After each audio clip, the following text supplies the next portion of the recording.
Welcome to second part. तो भाई पिछले वीडियो पर तुम्हारा क्या ही तगड़ा रिस्पांस रहा था, तो इसीलिए पेश है हाशिरामा के डार्क सीक्रेट का पार्ट 2। और हाँ, मुझे पता है मैंने तुम्हें नेक्स्ट डे ही वीडियो देने का प्रॉमिस किया था, बट लास्ट वीडियो पे तुम्हारा रिस्पांस देख के मैंने इस पे थोड़ी और रिसर्च करके वीडियो बनाने की सोची। बिकॉज अभी मैं इतनी हाई क्वालिटी एडिटेड वीडियो तो पब्लिश नहीं कर सकता, बट मैंने इस वीडियो में मेरी ओर से पूरी रिसर्च की है। तो भाई मुझे नहीं लगता कि तुम इस वीडियो में कोई कमी निकाल पाओगे। और अगर तुमने मेरा लास्ट वीडियो नहीं देखा है तो कोई बात नहीं, बिकॉज मैं अभी तुम्हें लास्ट वीडियो की थोड़ी सी समरी दे देता हूँ कि उस वीडियो में हमने क्या क्या डिस्कस किया था। और अगर तुमने मेरा लास्ट वीडियो देख लिया था तो इस पार्ट को स्किप कर सकते हो। लेकिन लास्ट वीडियो में हमने बात की थी कि कैसे हाशिरामा ओतोत्सुकी क्लैन की पावर्स को यूज करता था, और कहीं ना कहीं हाशिरामा ओतोत्सुकी से कनेक्टेड था। बिकॉज बोरुटो एनिमे में कुछ ऐसे कैरेक्टर हैं जो कि टेंटेल के पार्ट हैं, और वो हाशिरामा की जैसे ही वुड स्टाइल को यूज कर सकते हैं। और इसी से रिलेटेड मैंने तुम्हें उस वीडियो में बताया था कि कैसे हाशिरामा की वुड स्टाइल काम करती है, और वुड स्टाइल का रियल ओरिजिन भी मैंने तुम्हें उसी वीडियो में बताया था। तो अगर मैं तुम्हें वुड स्टाइल को रियल समराइज करके बताऊं तो वुड स्टाइल और कुछ नहीं बस टेंटेल का पार्ट है। बिकॉज टेंटेल और वर्ल्ड ट्री एक ही है, और जो वुड स्टाइल हाशिरामा यूज करता था वो वर्ल्ड ट्री की ही पार्ट थी जो कि हाशिरामा यूज करता था। तो अगर अभी तक तुम कुछ नहीं समझे हो तो प्लीज मेरा लास्ट वाला वीडियो जाके देख लो, जिससे कि तुम्हें ये सारी बातें क्लियर हो जाएगी कि मैं क्या बात कर रहा हूँ। लेकिन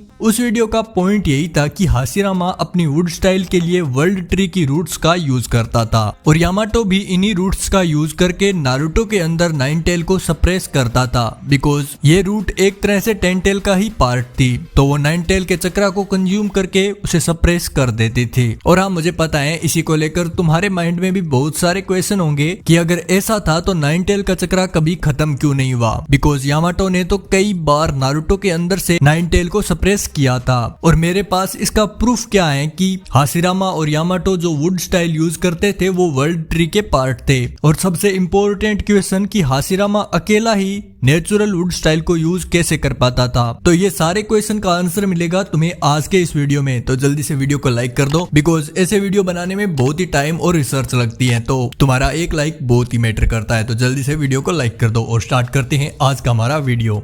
वैसे तो वीडियो लगभग आधा पूरा हो चुका है, लेकिन तुम्हारे सबसे पहले क्वेश्चन का आंसर मैं दे देता हूँ कि कैसे यामाटो जितनी बार भी नाइन टेल के चक्रा को वर्ल्ड ट्री की मदद से सप्रेस करता था तो नाइन टेल का चक्रा कभी खत्म क्यों नहीं हुआ। तो इसका आंसर बहुत ही सिंपल है, बिकॉज नाइन टेल का चक्रा कभी खत्म ही नहीं हो सकता। सबसे पहले तो तुम्हें ये तो पता ही होगा कि नाइन टेल सिर्फ एक चक्रा की फॉर्म है, और दूसरी बात नारुतो एनिमे में चक्रा रिफिल होता रहता है। अगर किसी कैरेक्टर का चक्रा एक बार खत्म हो जाता है तो वो दोबारा रिफिल होता रहता है। और वो बात अलग है कि लंबे टाइम तक अगर फाइट में चक्रा को यूज किया जाए तो वो चक्रा रिफिल ना हो तो उसकी डेथ हो सकती है। यामाटो ऐसा तो नारुतो के साथ नहीं करता था, वो बस जो नाइन टेल का चक्रा रेज में होता था उस चक्रा को वो वर्ल्ड ट्री की मदद से कंज्यूम कर लेता था, जिससे कि नाइन टेल सप्रेस हो जाती थी। और जो चक्रा वर्ल्ड ट्री की रूट्स ने कंज्यूम किया होता था वो भी टाइम के साथ नाइन टेल के पास वापस आ जाता था, यानी कि उसे वापस रिफिल हो जाता था, यानी कि नाइन टेल का चक्रा वापस रिफिल हो जाता था। और अगर तुम नहीं समझ पाए हो तो यहाँ पे मैं तुम्हें एक एग्जाम्पल से समझाता हूँ। अगर तुम्हें याद है तो नारुतो एनिमे के अंदर दो ऐसे कैरेक्टर थे जिनके पास की नाइन टेल का चक्रा था। हाँ, मैं बात कर रहा हूँ गोल्ड और सिल्वर ब्रदर की, जिन्होंने की टोबिरामा को मारा था।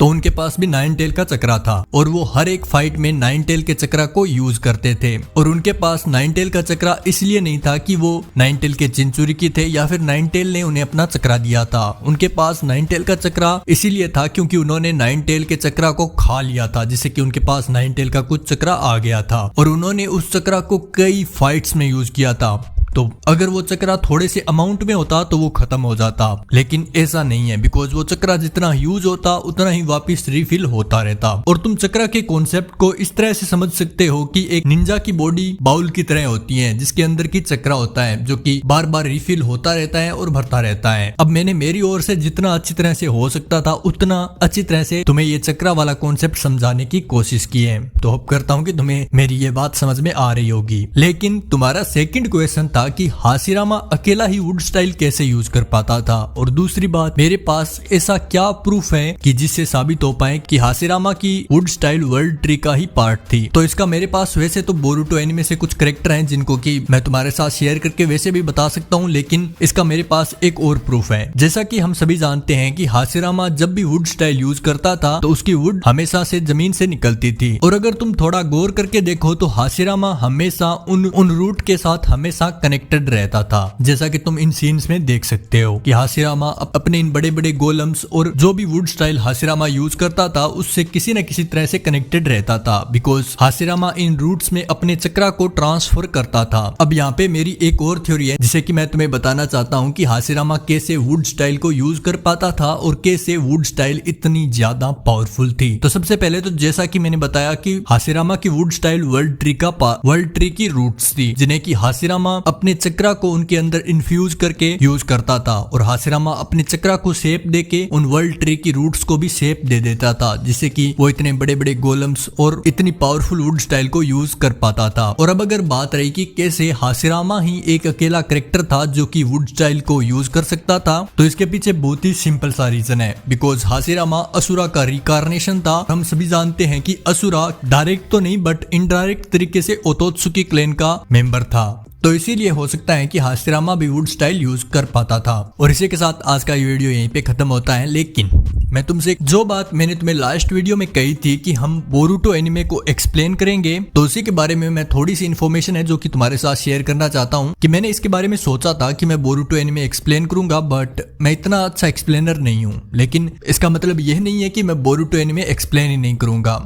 दरअसल मैं सोच रहा हूँ कि बोरुटो एनिमे को मैं सोर्स पे एक्सप्लेन करूंगा, बिकॉज जैसा कि अभी तुम्हें पता है कि मैं डेली एक शॉर्ट अपलोड करता हूँ जो कि सुबह 8 बजे आ जाता है, बट इसके साथ साथ मैं सोच रहा हूँ कि बोरुटो एनिमे का भी एक शॉर्ट शाम को अपलोड करना स्टार्ट करूँ। तब तक तुम बता सकते हो कि क्या मुझे बोरुटो एनिमे शॉर्ट पे एक्सप्लेन करना चाहिए या फिर नहीं। लेकिन अभी मैं ये भी सोच रहा हूँ कि कुछ टाइम के बाद मैं बोरुटो एनिमे को फुल एक घंटे की वीडियोस के तौर पे एक्सप्लेन करके अपलोड करूँ, बिकॉज अगेन अभी तो मैं इतने बड़े वीडियोस प्रोड्यूस नहीं कर सकता, लेकिन फ्यूचर में होपफुली मैं इतने बड़े वीडियो प्रोड्यूस कर पाऊँ। तो अगर तुम्हें आज का ये वीडियो अच्छा लगा है तो चैनल को सब्सक्राइब करो, और इसी के साथ आज के वीडियो को दोबारा यहीं पे खत्म करते हैं। अगर तुम्हें अच्छा लगा है तो वीडियो लाइक और चैनल को सब्सक्राइब करो, और हम मिलते हैं नेक्स्ट वीडियो में। तब तक के लिए बाय।